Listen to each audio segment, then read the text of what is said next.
আজ বাংলাদেশে ইসলামপন্থীদের উত্থান দেখার পর অনেকেই, বিশেষ করে জালেমরা তো বলতোই, এখন অনেক মুনাফিক এ কথা বলা আরম্ভ করছে। মেয়েদেরকে জুজুর ভয়টা দেখাচ্ছে যে ইসলাম যদি এসে পড়ে তোমাদের কিন্তু ঘরে আটকিয়ে রাখবে। এ কথা অনেকে শুনছি না আমরা।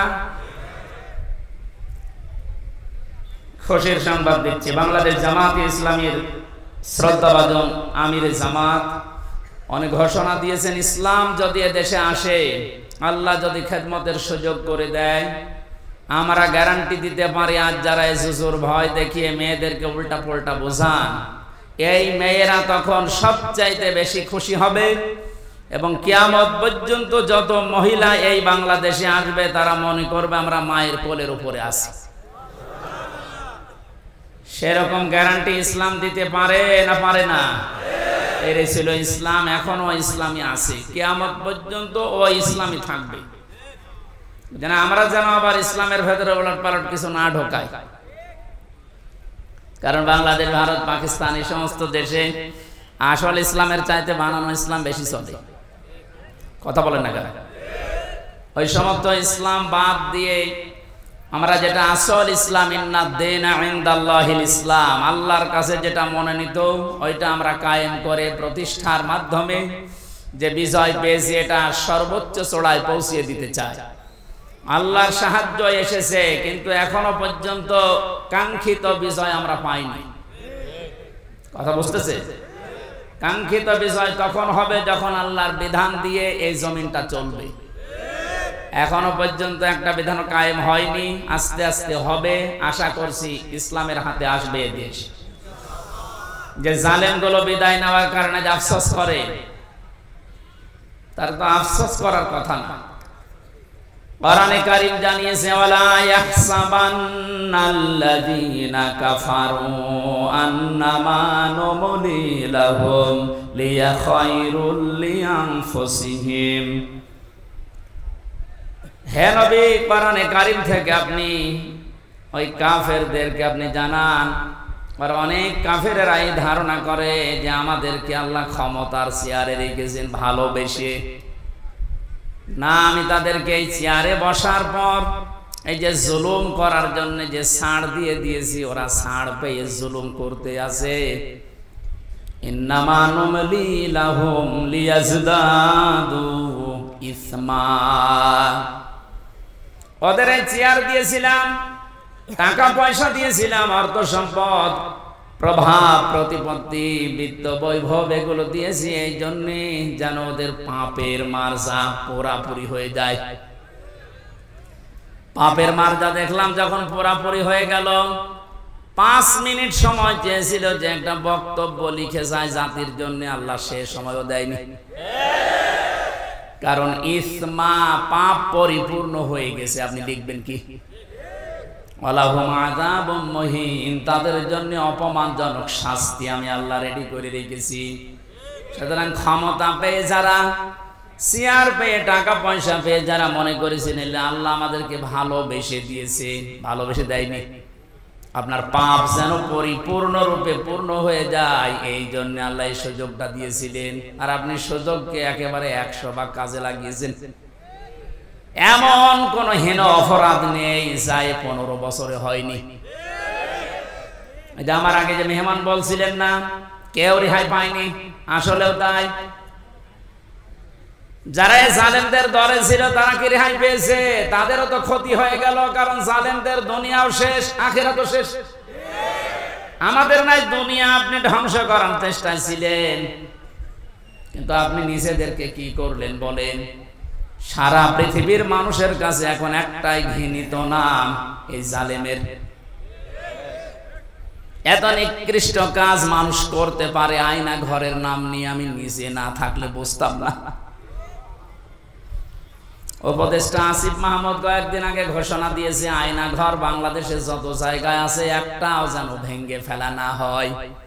এটা রেখে দেন, সারা পৃথিবীর মানুষরা দুনিয়া এখানে আসবে দেখার জন্য যে বাংলাদেশে কি আছে, তারা যেন আয়না ঘর দেখে যায়। কিয়ামত পর্যন্ত পৃথিবীর মানুষেরা জানবে যে বাংলাদেশেও একজন জালেম ছিল। ওরা মনে করেছিল আল্লাহ আমাদের ভালোবেসে দিয়েছে। সূরা আলে ইমরান 4 নাম্বার পারার 12 নাম্বার পৃষ্ঠা 7 নাম্বার লাইনে আয়াতটি আছে। কাফেররা ধারণা করে যে আল্লাহ আমাদেরকে ভালোবেসে এগুলো সব দিয়ে রেখেছে। আমি যখন প্রথম গ্রেফতার হই ওই 11 সালে, ওসি সাহেব আমার থানায় নিয়ে বসে, হুজুর ক্ষমতার মালিক কে? আল্লাহ। আল্লাহ ক্ষমতার মালিক। সূরা আলে ইমরানের 26 নাম্বার আয়াত পড়ে ব্যাখ্যা করেন। কি ব্যাখ্যা করব? উনি নিজে দেখলাম পড়লো, আলিল্লাহুম্মা মালিকাল মুলকি তুতিল মুলকা মান তাশা ওয়া তুইজ্জু মান তাশা ওয়া তুযিল্লু মান তাশা।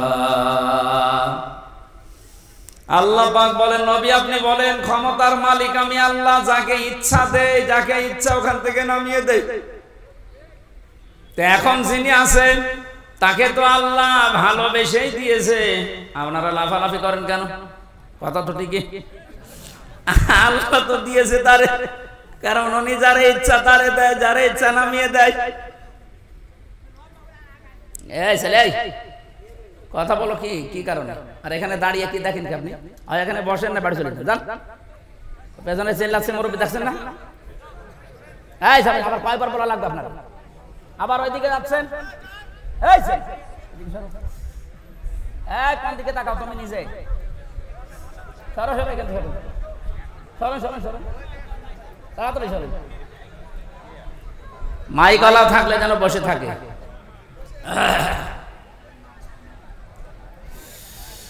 আমার ভাইরা,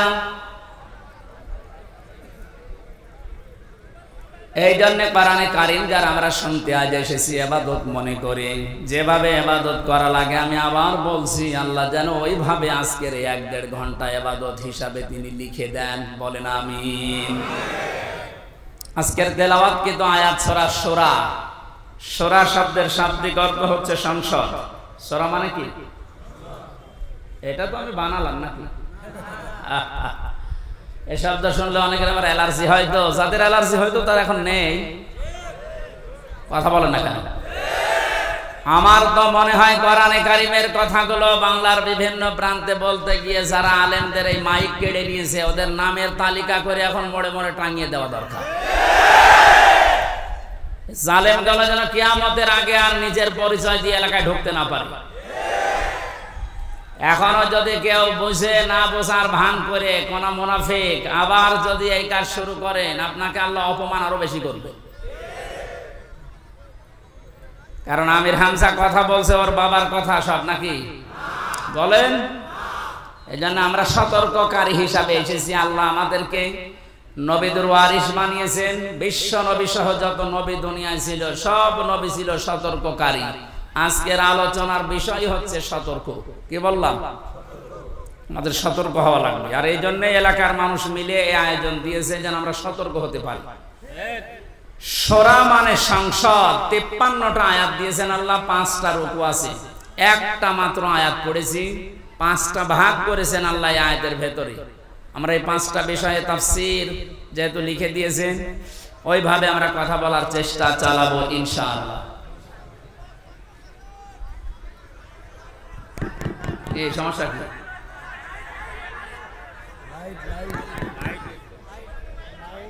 লাইট এটা বন্ধ করে দেবে? কি বলে আওয়াজ বোঝা যায় না।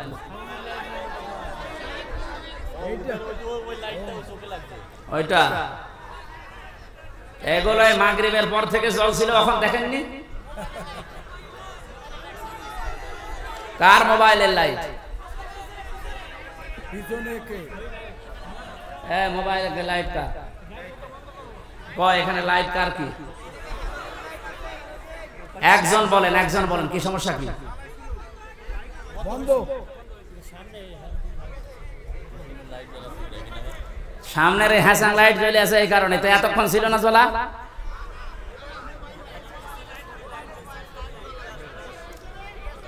হ্যাঁ, পেছনে মোবাইলের লাইট জ্বলছে কার?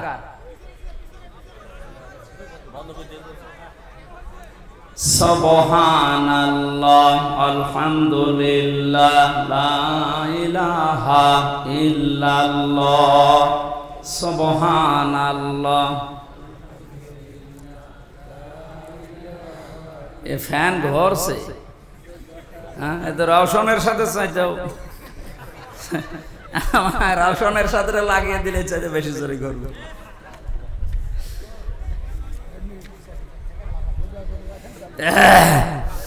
সুবহানাল্লাহ আলহামদুলিল্লাহ লা ইলাহা ইল্লাল্লাহ সুবহানাল্লাহ আলহামদুলিল্লাহ লা ইলাহা ইল্লাল্লাহ লা ইলাহা ইল্লাল্লাহ মুহাম্মাদুর রাসূলুল্লাহ।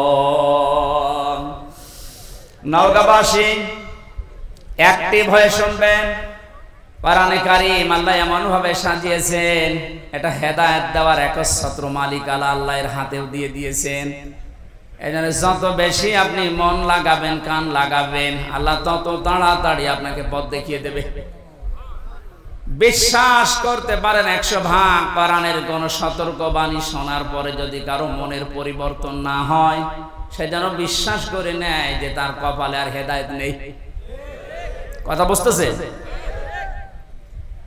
আল্লাহ পাক বলেন ওয়া কাযালিকা আওহাইনা ইলাইকা কুরআনান আরাবিয়্যান লিতুনযিরা উম্মাল কুরা ওয়া মান হাওলাহা। এসে চুয়াডাঙ্গার এমপি ছিল মাওলানা হাবিবুর রহমান, মাঝে মাঝে বলতেছে আমি ওয়াজ করে করব কি, এত ওয়াজ করে এক বেদের মেয়ে জোসনা এসে আমার বান্দাল সব ভাঙে ফেলে।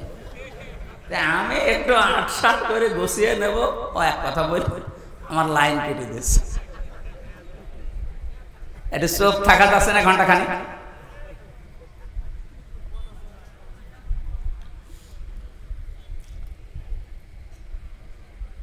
চারটা বড় বড় নিয়ামত আল্লাহর কাছে আমরা কথা বলছিলাম, উনি নিজে পছন্দ করেন কিন্তু তার এই বান্দা বান্দিরা এটা পছন্দ করে না। 1 নম্বরে কন্যা সন্তান।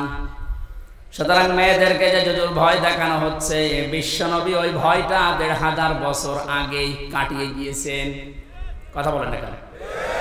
আপনারা সব করতে পারবেন, শুধু পর্দা এইটা মেনটেন করে আপনি সব করতে পারবেন, কোনো নিষেধ নেই আপনার।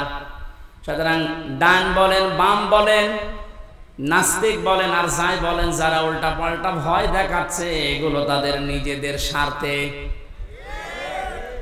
আল্লাহ আমাদেরকে বোঝার তৌফিক দিন, বলেন আমিন। 2 নম্বরে মেহমান। মেহমান যে ধরনের হোক, নবীজি বলেন কেউ যদি আল্লাহ এবং কিয়ামতে জবাব দিতে হবে এই বিশ্বাস করে, সে যেন অবশ্যই মেহমানের সম্মান করে। কারণ মেহমান যখন আপনার বাড়িতে আসবে, সে তার নিজের খাবার নিয়ে আসবে, আপনি শুধু আপ্যায়ন করার কারণে পুরাটা সাদগা দেওয়ার সওয়াব পাবেন। 3 নম্বরে বৃষ্টি, এটা মাঝে মাঝে আমাদের উপরে হচ্ছে, এটা আল্লাহর রহমত। 4 নম্বরে রোগ ব্যাধি। 4 নম্বর কি? রোগ ব্যাধি আল্লাহ এই কারণে দেন, বান্দার চলতে ফিরতে উঠতে বসতে যে সমস্ত অপরাধগুলো হয়, আল্লাহর কাছে যাওয়ার আগ পর্যন্ত যেন আপনি একেবারেই পূত পবিত্র হয়ে যেতে পারেন। এই জন্য রোগ শোক দিয়ে আল্লাহ মাঝে মাঝে আপনাকে পূত পবিত্র করে নিয়ে যেতে চান। এই জন্য রোগ শোক হলে আপনি ভেঙে পড়বেন না, আল্লাহর উপরে রাগ বাড়াবেন না, এটা আপনার গুনাহ মাপের কারণ। নবীজি বলেন যদি পায়ে কাঁটাও ফোটে, জ্বর হয়, তাও মনে করবো আমার একটা গুনাহ মাফ হয়ে গেল। বলেন সুবহানাল্লাহ। ওয়ামা সাবাকুম মিন মুসিবাতিন ফাবিমা কাসাবাত আইদিয়াহুম ওয়া ইয়াফু আন কাসীর। সূরা শুরার ভেতরে আছে, আল্লাহ জানিয়েছেন যে সমস্ত বিপদ আপদ গুলো তোমাদের উপর আমি মাঝে মাঝে পাঠাই, একটাও ইচ্ছা করে পাঠাতে চাই না। তোমরা যে অপরাধ গুলো করো, এই অপরাধের শাস্তির কারণে কিছু কিছু মাঝে পাঠায়।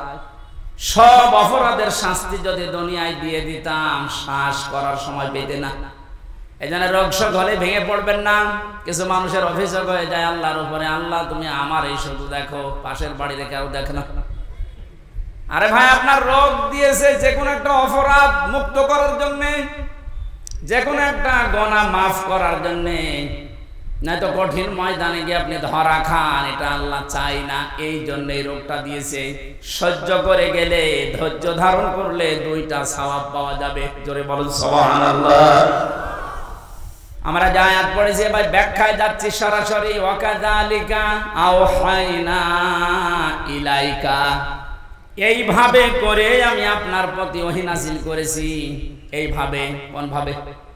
তাফসীরে ফি জিলালিল কোরআনে লিখেছেন, মুফাসসির বলেন এইভাবে মানে এর আগে আল্লাহ বহু নবীকে আল্লাহ ওহী দিয়েছিলেন ঠিক এইভাবে। আমরা জানি 104খানা কিতাব আল্লাহ দুনিয়ায় দিয়েছেন, তার ভেতরে বড় বড় 4টা, 100টা সহিফা। নবীদের উপর আল্লাহ কম বেশি যেগুলো দিয়েছিলেন, এই 104খানা কিতাব, 3খানা কিতাবে আল্লাহ যা দিয়েছেন সবগুলো সামারাইজ করে আমার আল্লাহ কোরআনে কারিমে ঢুকিয়ে দিয়েছেন। তাহলে ওহীর এই ধারাবাহিকতা, নবীদেরকে আমার আল্লাহ পাঠিয়েছেন। নবী হওয়ার জন্য যতগুলো যোগ্যতা লাগে তার ভেতরে 1 নম্বরে নবীরা ওহী পাবে। দুনিয়ার অন্য কেউ ওহী পাবে না, শুধু নবীরা ওহী পাবে। কারা? বলেন বলেন। এখান থেকে কয়েকটা শিক্ষা আছে, আমি সামনে আসছি। আল্লাহ পাক নবীদেরকে ওহী দিয়েছিলেন পূর্ণাঙ্গ শরীয়ত নাযিল করার জন্য। সর্বপ্রথম যে নবীকে ওহী দিয়েছিলেন হযরতে নূহ আলাইহিস সালাম, একেবারে সর্বশেষ কমপ্লিট করার জন্য কোনোদিন আর কিছু লাগবে না। যাকে তিনি ওহী দিয়েছেন তার নাম মুহাম্মাদুর রাসূলুল্লাহ। আল্লাহ পাক তাকে ওহী দিয়ে সর্বশেষ জানিয়েও দিয়েছেন, আলিয়াউমা আকমালতু লাকুম দীনাকুম, হে নবী আজকের এই দিনই আমার যে জীবন ব্যবস্থা, দিন ইসলাম, এটা আমি পরিপূর্ণ করে দিলাম আপনাদের জন্য। আমার যত নিয়ামত ছিল সব আপনাদের জন্য আমি পরিপূর্ণ করে দিলাম। এবং শুধু ইসলামকে পরিপূর্ণ করে শেষ করে দিলাম না, ওয়ারাদিতু লাকুমুল ইসলামা দীনা, ইসলাম জীবন ব্যবস্থা এটা আমি আল্লাহ নিজে আপনাকে দিয়ে রাজি হয়ে গেলাম। জোরে বলুন সুবহানাল্লাহ।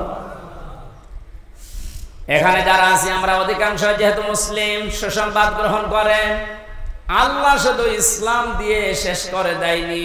আল্লাহ বলেন আমি ইসলামের উপরে শুধুমাত্র, কেবলমাত্র, একমাত্র রাজি আছি। তাহলে এই আয়াত দ্বারা বোঝা যায় দুনিয়ায় প্রায় 4,500 ধর্ম, এখন কোন ধর্মের মানুষের উপরে আল্লাহ রাজি নেই। কথা বলেন, কোন ধর্মের মানুষের উপরে আল্লাহ রাজি নেই। এমনকি তাদের ধর্মীয় অনুষ্ঠানের দ্বারা যদি আল্লাহকে খুশি করতে কেউ চায়, ওমাইয়াবতাগি গায়রাল ইসলামি দীনান ফালা ইউকবালা মিন। সূরা আলে ইমরানের 85 নম্বর আয়াতের প্রথম অংশে আছে, ইসলাম বাদ দিয়ে দুনিয়ার যে কোনো নিয়ম দিয়ে যদি কেউ আল্লাহকে রাজি করতে চায়, ওর জীবনের কোনো ইবাদত বন্দেগী আল্লাহর কাছে কবুল হচ্ছে না, হবে না। ইকবাল এটা মোজারে, বর্তমান ভবিষ্যৎ, প্রেজেন্ট ফিউচার। আরবি গ্রামার অনুযায়ী মোজারের আগে লাং শব্দ আসলে অর্থ হয় কোশ্চিন কালেও হবে না। গ্যারান্টি দিচ্ছে কে? আরো জোরে বলেন। যেহেতু সতর্ক আজকের আলোচনা, সতর্ক করছি তাম দুনিয়ার মানুষদেরকে। আমি বহু ইহুদের সাথে মিশে দেখেছি বিভিন্ন দেশে, যে আমি খ্রিস্টানের সাথে মিশেছি, যারা সত্যি ধর্ম পালন করে চলে। কোরআনের এই আয়াতে যে 2টা পড়লাম, সূরা মায়েদা এবং সূরা আলে ইমরান, আর একটা আছে 19 নম্বর আয়াত সূরা ইমরানের, ইন্নাদ-দীনা ইনদাল্লাহিল ইসলাম, অবশ্যই আমি আল্লাহর কাছে মনোনীত একটাই জীবন ব্যবস্থা, ধর্ম, তার নাম ইসলাম। তার নাম কি? লক্ষ্য করেন শব্দের দিকে, দ্বীনের আগে আলিফ লাম আছে, আরবি গ্রামার অনুযায়ী আলিফ লাম 4 ভাবে ব্যবহার হয়। এখানে যেটা আছে একেবারে নির্দিষ্ট করার জন্য যে আলিফ লামটা রব্বুল আলামিন জানাতে চেয়েছেন পৃথিবীর মানুষেরা অবশ্যই আমি আল্লাহর কাছে একটাই মাত্র জীবন ব্যবস্থা ধর্ম পছন্দনীয় গ্রহণীয়, সেটার নাম ইসলাম। ওই সমস্ত মানুষগুলো ধর্ম এত কঠিন ভাবে মেনে চলে। ইহুদিদের সাথে যখন আমি গাড়িতে যেতাম দেখেছি এত খাস পর্দা করে চলে, ওদের স্ত্রীদেরকে শুধু চোখ দেখা যায়, হাত মোজা পা মোজা পর্যন্ত পরা। খ্রিস্টানের সাথেও মিশে দেখেছি যারা সত্যি ধর্ম মেনে চলে অ্যাক্টিভ। মুসলমানদের ভেতরে যারা প্র্যাকটিসিং মুসলিম একেবারে 100%, তারা যেমন খাস পর্দা করে চলে আমি ওই রকম পেয়েছি। কিন্তু ওদের ওই ধর্মের দ্বারা, ওদের ওই জীবন ব্যবস্থার দ্বারা আল্লাহকে রাজি করা সম্ভব না, কারণ ওগুলোর উপরে আল্লাহ রাজি নেই। যেহেতু পৃথিবীর সর্বশ্রেষ্ঠ এবং নির্ভুল কিতাব, সর্বশ্রেষ্ঠ সর্বশেষ নির্ভুল কোরআনে কারীম, এটা দিয়ে সতর্ক করলাম যত জায়গায় আওয়াজ যাচ্ছে আপনি এখনো চিন্তা ভাবনা করে দরকার হয় ফিরে আসবেন, সময় এখনো আছে। কিন্তু মৃত্যুর গড়গড়ানি শুরু হয়ে গেলে তখন কিন্তু আর তওবাও কবুল হবে না। আশা করি সতর্কবাণীটা আপনি মানবেন। আর আমাদের জন্য সুসংবাদ, দুনিয়া আখিরাতে কিচ্ছু না পাই, ইসলাম পেয়েছি, মানতে পারি আর না পারি। কথা বলেন এখন, হয়তো 100 মানতে পারি না পারি পুরা নিয়মটা, কিন্তু ইসলাম আমি জীবন ব্যবস্থা হিসাবে পেয়েছি, এই জন্য আমি খুশি।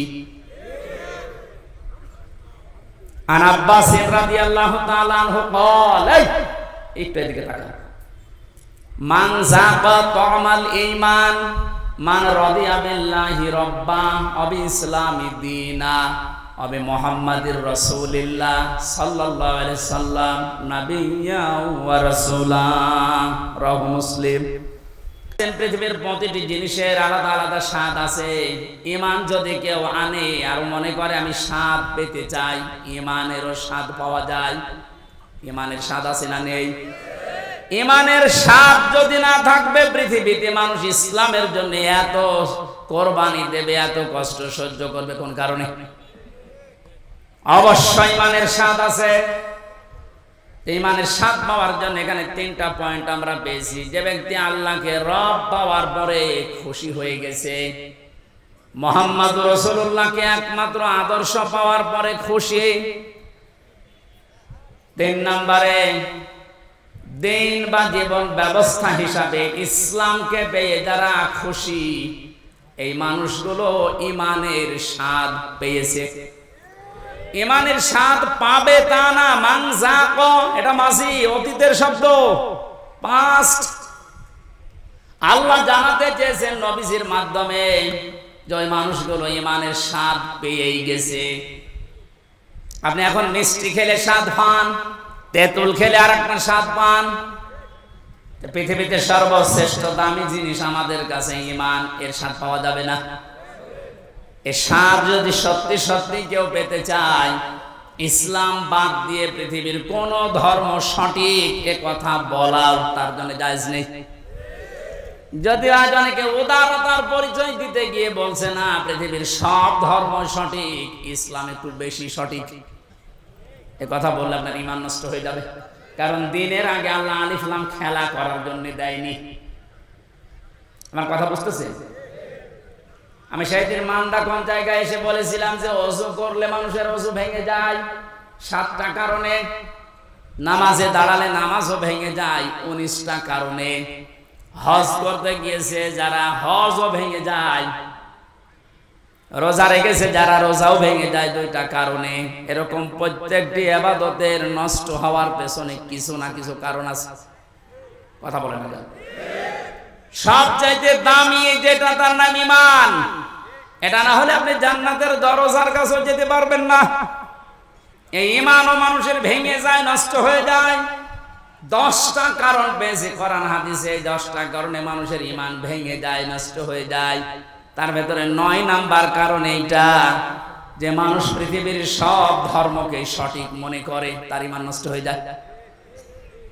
সোশ্যাল সমাজের ভেতরে উদারতার পরিচয় দিতে গিয়ে আজ অনেককে উল্টা পাল্টা বোঝাচ্ছে খ্রিস্টান আর ইহুদিদেরকে খুশি করার জন্য। আমি কথা বোঝাতে পেরেছি? এই জন্য আমাদের আফসোস, দুঃখ কোনো কিছুই নেই, কিচ্ছু না পাই।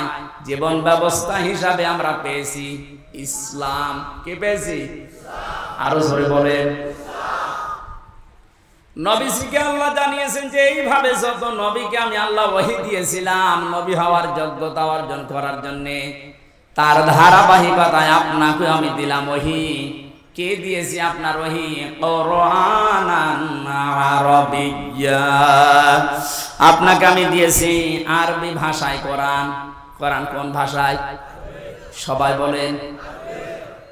এখানে আমার একটা সতর্কের বিষয় আছে। আমার আগে যিনি আলোচনা করছিলেন কি জানো নাম? নুরুল আমিন। ওনাকে সহ বহু আলেমের মুখে এখন আমি কোরআনে কারিম এখনো পর্যন্ত অশুদ্ধ শুনতে পাচ্ছি।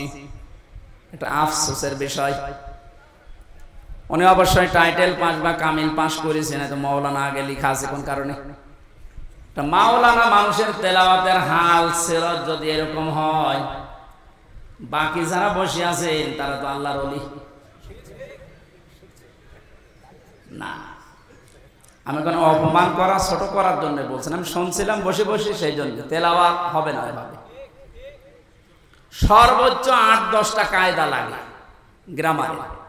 তাসবিহের 8-10টা কায়দা একটু ভালোভাবে আয়ত্ত করতে পারলে আপনি কোরআন শুদ্ধ করে পড়তে পারবেন। এটাকে নফল না ফরজ? ফরজ, নামাজের মতো ফরজ। নামাজ যতগুলো কারণে ভেঙে যায় তার প্রথম কারণে কেউ যদি কোরআন অশুদ্ধ পড়ে, উনি যেভাবে পড়েছে তেলাওয়াত করছিল ওটা যদি নামাজে পড়ে ওনার নামাজ হবে না, কারণ অর্থ পাল্টিয়ে গেছে। যেখানে এক আলিফ টান নেই এমন টান দিয়েছে মনে হচ্ছে এখান থেকে গোদা গাড়ি পর্যন্ত।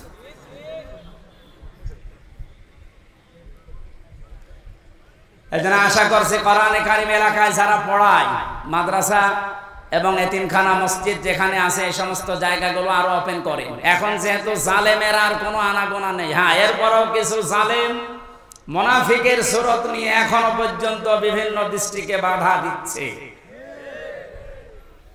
সাফ কথা শোনেন, যারা কোরআনে কারিম পড়া, বোঝা, কোরআনে কারিমকে প্রচার করা, প্রতিষ্ঠা করায় বাধা দেয়, এরা টাটকা নির্ভেজাল কাফের, কোনো সন্দেহ নেই। এরা যদি মারা যায়, কোরআন বাধা দিয়েছে কোরআন প্রচারে, প্রসারে, প্রতিষ্ঠায়, শিক্ষায়, এ মানুষগুলো মারা গেলে ওর জানাজার দরকার নেই, কবরে দেওয়ার দরকার নেই। আজকে যদিও আমার একজন দায়িত্বশীল বলছিল এত কড়া করে বলা ঠিক না, মানুষের অন্তরে একটু দুঃখ লাগে। তা আল্লাহ যদি এ ফোর্সে বলে, আমি এ ফোর্স থামাবো কি করে? আল্লাহ মনে হয় বলেনি, আমি মনে হয় বানালাম। সূরা বাকারার ভেতরে আছে আমান আযলামু মিম্মান মানাআ মাসাজিদাল্লাহ। সূরা বাকারার ভেতরে আল্লাহ জানিয়েছেন আমি আল্লাহর দৃষ্টিতে সব চাইতে বড় জালেম ওইটা, যেই লোকটা আমি আল্লাহর ঘর মসজিদে আমার নাম, আমার জিকির, আমার কোরআনের আলোচনা হতে বাধা দেয়, বন্ধ করে দেয়। 15 বছরও কোন জালেমের এরকম সাহস হয়নি যে কোরআনে কারিম মসজিদে পড়লে বাধা দিয়েছে, বন্ধ করে দিয়েছে। কিন্তু এখন আমি অনেক জালেমকে প্রকাশ্য দেখতে পাচ্ছি, মসজিদে কোরআনের দার্স হচ্ছে, মুসলমান নাম যে বন্ধ করে দিচ্ছে। আরে ভাই, কাজ তো কাফেরের কাজ। আপনি যে নামেই করেন না কেন, বুঝে করেন আর না বুঝে করেন, এখনই থামেন, নাইলে আপনি চির বঞ্চিত হয়ে যাবেন হেদায়েত থেকে। আপনার দুনিয়াও হারাবেন জালেমদের মতো, আখিরাত তো হারিয়ে ফেলেছেন। ওখানে যদি হামজার কথায় বাধা দেওয়া হতো কিচ্ছু মনে করতাম না, আরো বাহবা দিতাম, বাধা দেন, কিন্তু কথাগুলো তো হামজার না, আল্লাহর হামজা অ্যাডভার্টাইজ করছে। আমি আয়াতটা আপনাদেরকে লাইন পারা পৃষ্ঠা দিয়ে বলছি, আবার মন খারাপ করবে অনেকে যে না এটা মনে হয় বানিয়ে বলছে। আমান আযলামু মিম্মান যুক্কির মিম্মান মানাআ মাসাজিদাল্লাহি একটা একটা করে অর্থ বলছি। ওয়া মানে এবং, মান মানে যে ব্যক্তি, আসলাম ইসমে তাফসীর, এটা সুপারলেটিভ ডিগ্রি, এর চাইতে বড় শব্দ আর ভয়ঙ্কর শব্দ কোরআনে নেই।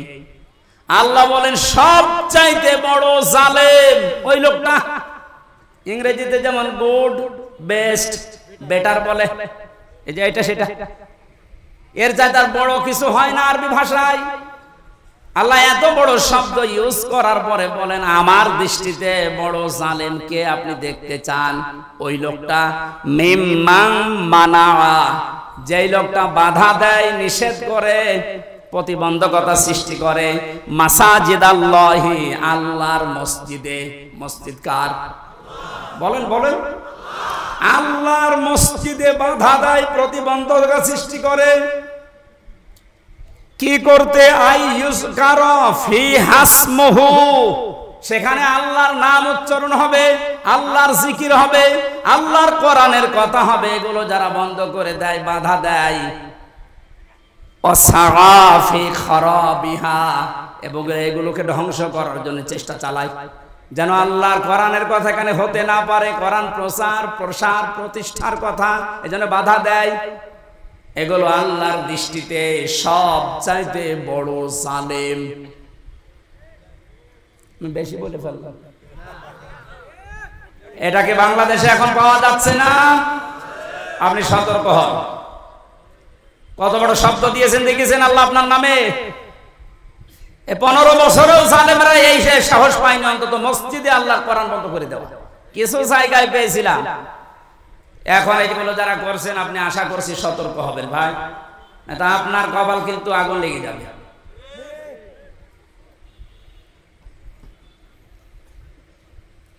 এই আয়াতের ভেতরে পেয়েছিলাম কুরআনান আরবিয়্যা, কোরআনে কারীম আপনার পথে আমি দিয়েছি ইংরেজি ভাষায়। কি বলেন না কেন আরবি ভাষায় দিলাম? পৃথিবীর যত ভাষা আছে সবচাইতে সহজ ভাষা আল্লাহর কাছে আরবি ভাষা, কিন্তু আজ এটা অনেকের কাছে কঠিন করে রেখেছি আমরা। কত বড় বড় মানুষেরা ফতোয়া দিচ্ছে যে এটা আমাদের জন্য না, এটা আলেমদের জন্য। কে বলেছে আপনাকে? নামাজ পড়া যেরকম ফরজ, মাস্ট বি কোরআনে কারীম শিক্ষা করা ওইরকম ফরজ। দল মত নির্বিশেষে, বুঝে হোক না বুঝে হোক, অন্তত আপনি নবীর দল বাদ দিয়ে অন্য দলে আছেন থাকেন, কিন্তু কোরআন পড়া শুরু করেন। জেলখানায় বহু মানুষকে আমি উল্টা পাল্টা দেখেছি, কোরআনে কারীম 1 বছর 1.5 বছর পড়ার পরে ওই মানুষগুলোরা এত পরিবর্তন হয়েছে। এই যে আমাদের কুষ্টিয়ার কৃতি সন্তান আবরারকে যারা হত্যা করেছিল, এর 13 জনের ফাঁসি হয়েছিল। এর ভেতরে 4 জনকে মাওলানা জসিমউদ্দিন রহমানী সাহেব নিজে বসে বসে হাফেজে কোরআন বানিয়ে দিয়েছে। এই যে পড়া কোরআন শরীফ তাদের মুখস্থ হয়ে গেছে, শুধু মুখস্থ না, এরা অনেক অর্থ পর্যন্ত এখন বুঝতেছে, কারণ আরবি গ্রামার ওর ভেতরে পড়ায় আলেমদের কাছে। ওরা সেই পর্যায়ে এখন আছে, এখন অনুশোচনা করে, অনুতপ্ত হয় যে আমরা জালেমদের কথা মতো ভুল করে ফেলেছি। সত্যি যদি ওরা কোনদিন আসতে পারে বাইরে, আপনি ওদেরকে কোড়াল মেরে কোরআনের কাছ থেকে সরাতে পারবেন না। এজন্য আহ্বান জানাচ্ছে আপনি আরবি ভাষাটা শেখেন। ওয়ালাকাদ ইয়াসসারনাল কুরআনা লিযিকরি ফাহাল মিন মুদ্দাকির, 4 বার আল্লাহ একটা কোরআনে 1 সূরার ভেতরে দিয়েছেন। আমি কোরআন সহজ করে দিয়েছি তোমাদের জন্য, এরপরও এখান থেকে শিক্ষা করা, উপদেশ নেওয়ার মতো কি কেউ কে পাবো না? কে বলছে? এই জন্য যেখানে আসেন আগে কোরআনের কাছে আসেন, এইটা শেখেন। আপনাকে আমি আমার বাবার দিকে ডাকছি না, ডাকছি আমার আল্লাহর কোরআন শিক্ষার জন্য। এই দুনিয়াতে যেহেতু কোরআনে কারীম দিয়ে সতর্ক করার জন্য নবীদের প্রতি আল্লাহ ওহী করেছেন সতর্ক বাণী হিসাবে, প্রথম সতর্কের ভেতরে পেয়েছি লিতুনযিরা উম্মাল কুরা আমান হাওলাহা। একটু খেয়াল করে শুনবেন। আল্লাহ পাক বলেন এই আরবি ভাষায় কোরআনে কারীম আপনার প্রতি আমি ওহী করলাম কেন জানেন? আপনি এ দ্বারা এই যে উম্মুল কুরা, যেটা শহরের মা, তার মানে মক্কা শরীফ, এই মক্কার লোকদেরকে আপনি সতর্ক করবেন, এতটুকু যদি আল্লাহ পাক বলে শেষ করে দিতেন এই আয়াতটা আমি পড়তাম না। পরের শব্দটাই সমস্যা হয়ে গেছে আমাদের জন্য। আল্লাহ পাক বলেন উম্মাল কুরা ওয়া মান হাওলাহা, শুধু মক্কা নগরী না, এর আশপাশে যত জায়গা আছে, তাফসিরে মুফাসসিরিন ইকরাম লিখেছেন আশপাশ মানে তামাম দুনিয়া। তার মানে কোরআনের সতর্কবাণী চলবে শুধু মক্কা আর মদিনায়। বলেন বলেন, আমান হাওলাহা, সারা দুনিয়ায়, সারা দুনিয়ার জন্য এই কোরআন। যেহেতু এখানে নাজিল হয়নি, তারপরও হাওলাহার ভেতরে বাংলাদেশও আছে, এই জন্য আপনাকে আমি কোরআন দিয়ে আজকে সতর্ক করব কয়েকটা, যেগুলো আমরা পাবো সামনে। কোরআনে কারীম দিয়ে সতর্ক করার পরেও যদি কোনো মানুষের, ওই যে আগে বললাম যে পরিবর্তন আসছে না, আপনি মেনে নিতে পারেন, বিশ্বাস করতে পারেন যে আল্লাহকে, আপনাকে আল্লাহ জাহান্নামেই দেবে। কারণ এর চাইতে অথেন্টিক সতর্ককারী কিতাব দুনিয়াতে আল্লাহ আর দেয়নি, কিয়ামত পর্যন্ত দেওয়ার সম্ভাবনাও। আরো জোরে বলেন। কোরআনে কারীমে আল্লাহ জানিয়েছেন ইত্তাবিউ মা উনজিলা ইলাইকুম মির রাব্বিকুম ওয়া লা তাত্তাবিউ মিন দুনিহি আউলিয়া ক্বালিলাম মা তাযাক্কারুন। হে নবী, সবাইকে বলেন তারা যেন সবাই আঁকড়িয়ে ধরে, ইত্তেবা করে, অনুসরণ করে যেটা আপনার প্রতি আমি আল্লাহ নাজিল করলাম, তার নাম বলেন বলেন আরো জোরে। তাহলে এখানে আর কোনো মতভেদ আছে যে কোরআন আঁকড়িয়ে ধরার ব্যাপারে কোনো ফতোয়া আছে? কোনো মতভেদ, মত পার্থক্য অন্য বিষয়ে থাকতে পারে, কোরআনের ব্যাপারে আমাদের সব এক হওয়া লাগবে। এ নির্দেশ আল্লাহর। আল্লাহর পরবর্তীতে বলেন ওয়ালা তাত্তাবিউ, অনুসরণ করবা না, মিন দুনিহি আউলিয়া, কোন ওলির। শাব্দিক অর্থ শোনার পরে মনে হচ্ছে আল্লাহ তার ওলিদের বিরুদ্ধে। কি না মানে আপনি বলেন শাব্দিক অর্থ যেটা করলাম আল্লাহ ওলিদের বিরুদ্ধে মনে হচ্ছে না? ওয়ালা তাত্তাবিউ